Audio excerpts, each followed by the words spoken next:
Ya, halo, assalamualaikum warahmatullahi wabarakatuh. Masih bersama Omar Amir. Kali ini kita akan di podcastannya MSC, Malang Sound Community. Kali ini kita bakal ngobrol sama Ohe. Minta disebut Ohe tadi. Biasanya sebutannya Heru Jimiko. Tapi beliau kali ini minta disebut Ohe, owner Heva Sound System, bro. Apa kabar Pak Dery? Sehat ya? Sehat. Salam MSC bersama pasti nutut. Oke. Nah, kali ini kita akan ngobrol banyak bareng sama Heva Sound System, yakni Pak Dery, biasanya disebut Pak Dery. Pak Dery, kita akan banyak ngobrol tentang sound system, kehidupan, ekonomi, juga tentang passion dan hobi kita di sound system. Siap Pak Dery? Ya. Harus buka-bukaan loh Pak De ini. Los dol apa los del nih? Los dol. Oke. Nah, Pak Dery, kita ini kenal Pak Dery kan sudah lama sekali. Pak Dery di industri kreatif sektor vendor kan. Dulu tenda, sound system, genset, apa aja ada. Nah, Pak Dery bisa diceritain nggak? Sebenarnya Pak Dery mengenal dunia vendor itu mulai tahun kapan, dan bisa diceritakan apakah dulu jadi anak buah dulu, apa langsung owner, langsung kaya kayak sekarang, atau dulu masih merintis dulu tuh? Oke, terima kasih. Assalamualaikum. Waalaikumsalam. Oke, nggak apa-apa, lanjut aja deh. Kita ini ngobrol santai. Saya mau kesosolan. Gini, saya awal mulai bisa berusaha sendiri. Saya awalnya ikut persewaan lestari. Persewaan lestari. Tahun berapa itu, De? Kepala 85. Tahun 85, De? Wih, gila, De. Sudah vendor-vendoran loh. Saya baru umur 3 tahun loh, De, itu. Betul. Saya mulai sekolah SMP sampai lulus SMA, sampai menikah masih ikut lestari. Masih ikut di lestari. Jadi persewaan tenda lestari ya. Betul. Yang melegenda itu ya, De? Ya, angkat-angkat juga. Oke. Jadi saya dulu pegawai. Terus dari situ berjalannya waktu banyak bidang yang saya tangani. Oke deh. Mulai nyopir, mulai jadi debt collector, nagih-nagih. Oh, nagih-tagihan juga. Admin iya. Ya. Masang iya, tukang iya ya deh. Lengkap lah pokoknya deh.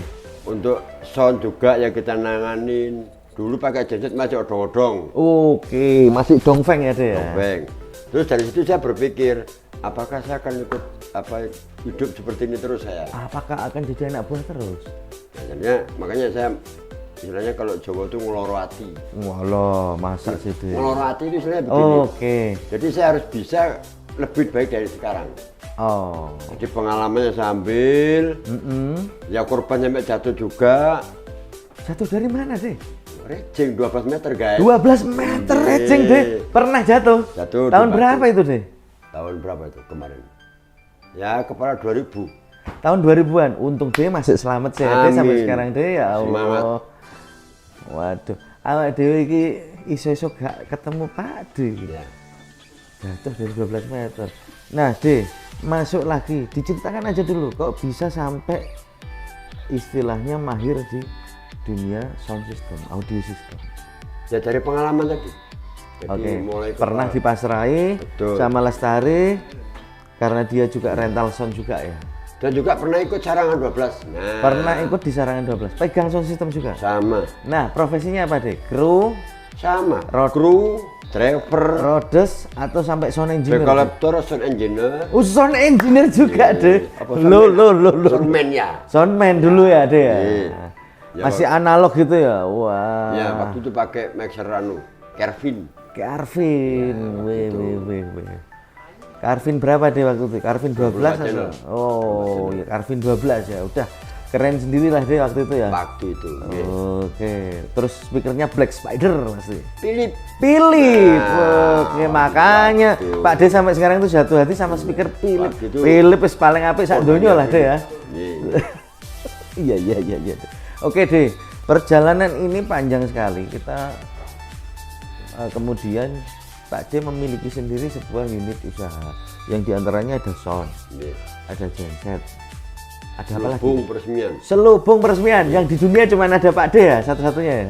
Jawa Timur. Jawa Timur Pak D satu-satunya. Oke. Jawa Timur. Nah, itu kita bisa diceritain di awal mulanya kayak gimana? Kembali lagi ke Lestari ke Sarangan. Oke. Jadi saya waktu dipasrai oleh Pak Joko waktu peresmian di daerah Lumajang. Daerah Lumajang. Waktu itu presidennya Pak Harto. Masih Pak Soeharto presidennya. Harto terus suruh bikin semacam selubung. Makanya nama selubung nggak akan berubah saya. Nama selubung tidak akan berubah. Tetap pakai selubung. Jadi istilahnya selubung peresmian itu begini. Dipencet itu kan buka sendiri. Set, oke. Jadi Pak Joko memberikan wewenang bikin selubung bagaimana caranya sukses kita.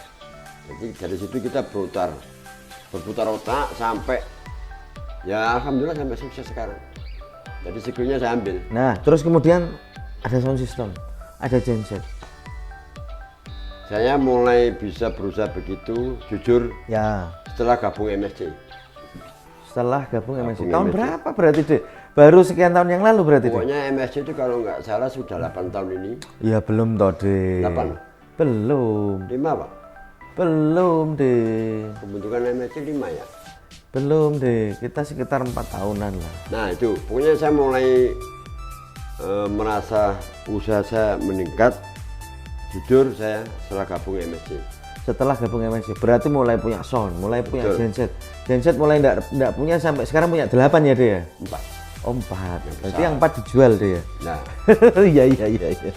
sama bisa beli Pajero kuning. Sama bisa beli Pajero kuning ya? Itu Luar Mitsubishi biasa. Mitsubishi Engkel. Loh, nggak masalah deh. Yang penting semua kan punya sendiri. Alhamdulillah. Deh, itu loh deh, yang penting itu apa? Jiwa kewirausahaannya. Nah deh, kita agak flashback. Jadi dari Pak D mulai muda sampai sekarang. Hal yang paling konyol, bodoh, memilukan, menyedihkan pernah dialami Pak D selama berkecimpung di dunia pervendoran. Wah, sering. Ceritain deh coba deh. Sering. Dulu waktu di Lestari ya, Ya. pernah masang itu nutup bekas persawahan persawahan ditutup semua sama flooring. Apa? sama flooring. Genjot apa? Iya. Genjot. Acara dulu ya. acara waktu itu ada presiden Ya. sudah finish, sudah pakai karpet semua, datanglah protokoler pusat. Oke.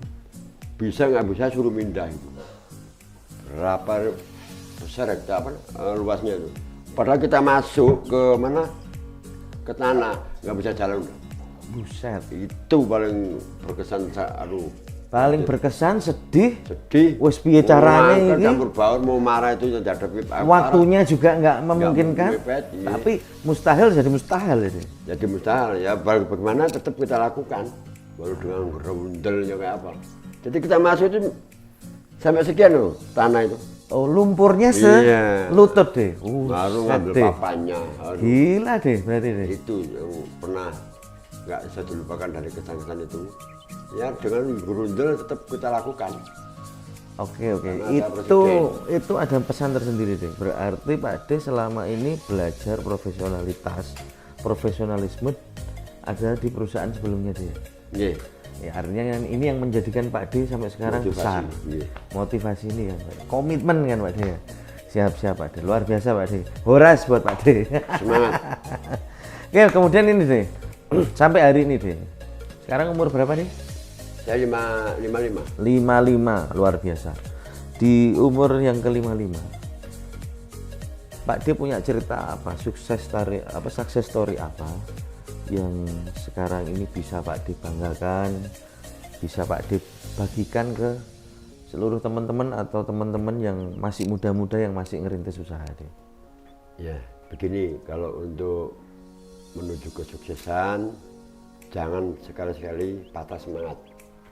Oke deh. Tetap optimis dan banyak hubungan bersama vendor, teman atau apa, hilangkan rasa permusuhan.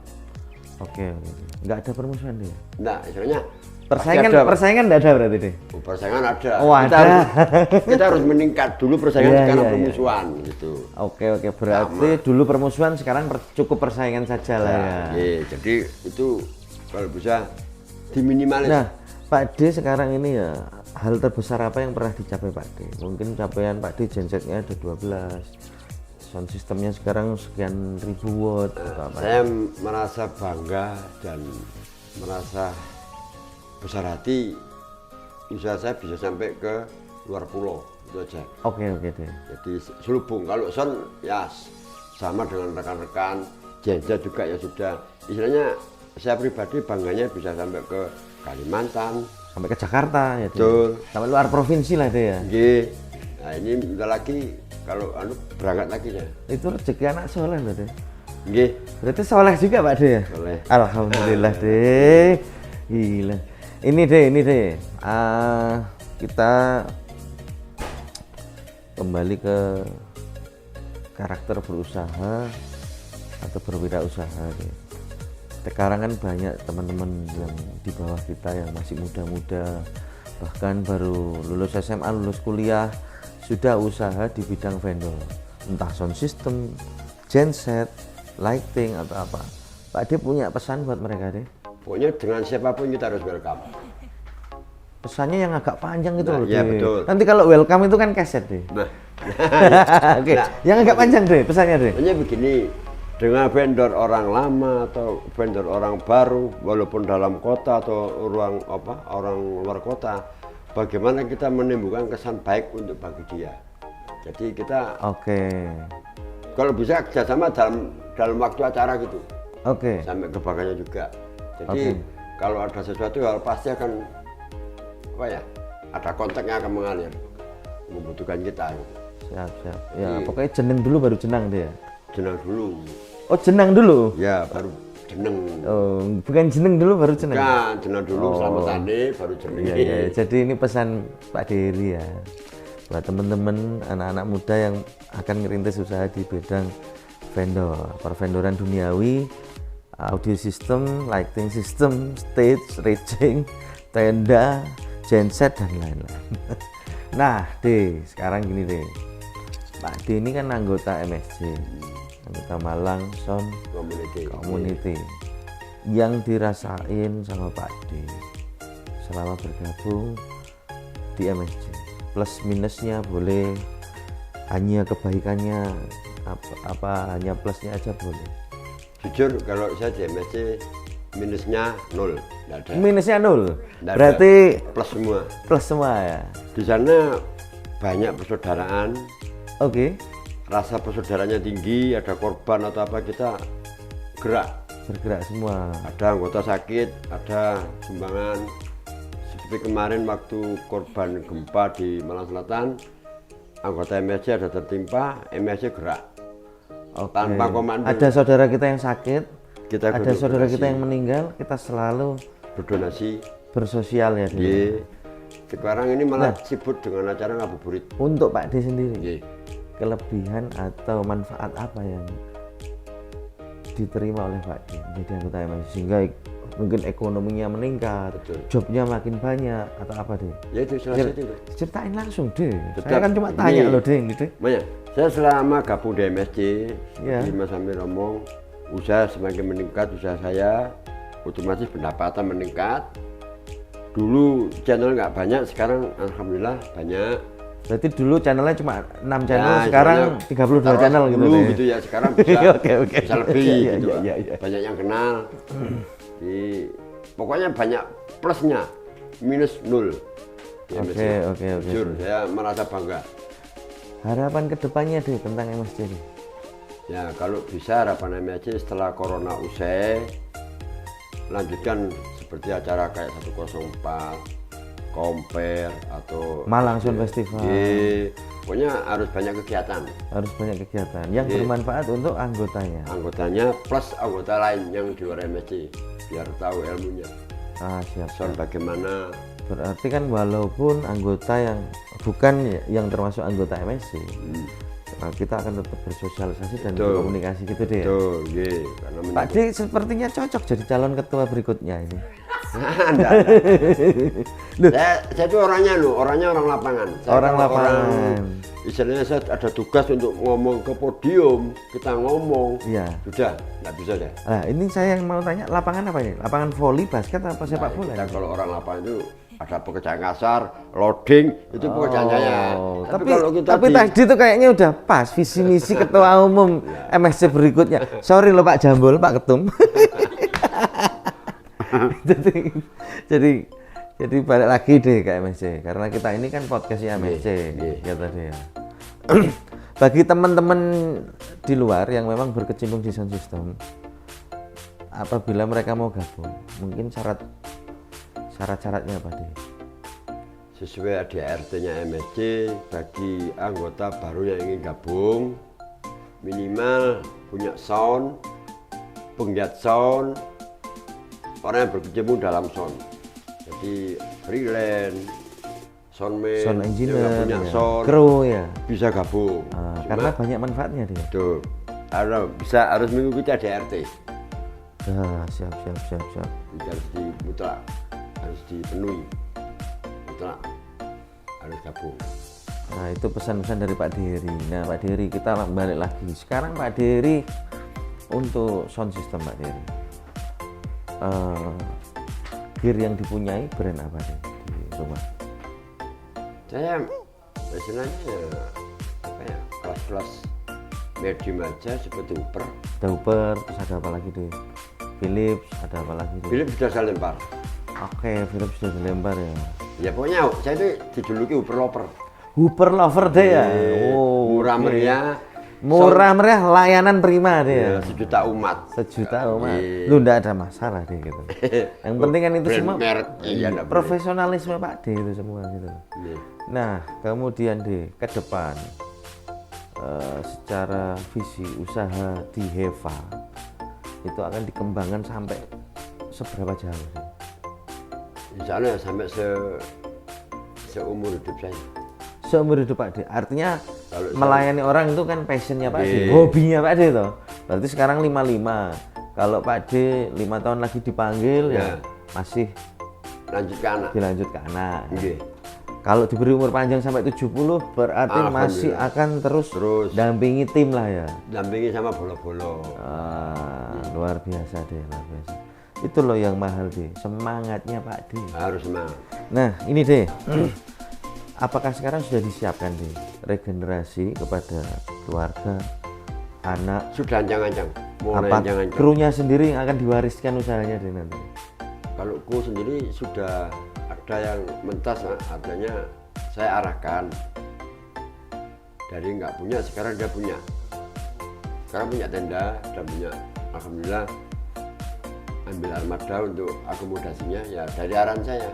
Ya. Jadi kamu harus bisa lebih daripada saat ini.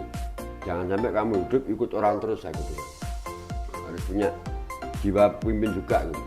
Oke. Alhamdulillah punya terop sekarang. Berarti Pak D ini selain supel, bisnismen, juga suka membina orang. Jadi bukan orang sembarangan loh gitu. Amin. Ini yang jadi kekuatan Pak D gitu. Nah, berarti diwariskan ke keluarga, anak. Anak yang cowok apa yang cewek ini? Untuk sementara ini kayaknya cowok, dia sudah pernah ngomong bedanya ke genset, dia siap. Oke. Siap meneruskan. Kalau audio bisa yang anak cewek bisa. Kalau cewek masih merintis ya. Masih merintis. Karena masih SD, belum begitu kelihatan niatnya. Saya tadi ngulik itu tadi kan yang di pekerjaan. Sekarang yang di kehidupan deh. Hal terberat apa? Sedih, diremehkan, terhinakan yang pernah dialami. Apakah dulu kita pernah terlilit hutang besar? Nah, ya. Apakah kita pernah hidup susah atau apa? Kita bisa di-share sedikit deh cerita yang paling menyedihkan. Masuk ke dalam ya. Masuk ke dalam sehingga itu membuat Pak D ya memang saya mengawali usaha itu nggak lepas dari namanya kredit. Oke. Jadi dengan jaminan atau apa yang kita utang lah jalannya. Utang lah, utang bank deh ya. Ya. Nah, kita utang perlu Pak.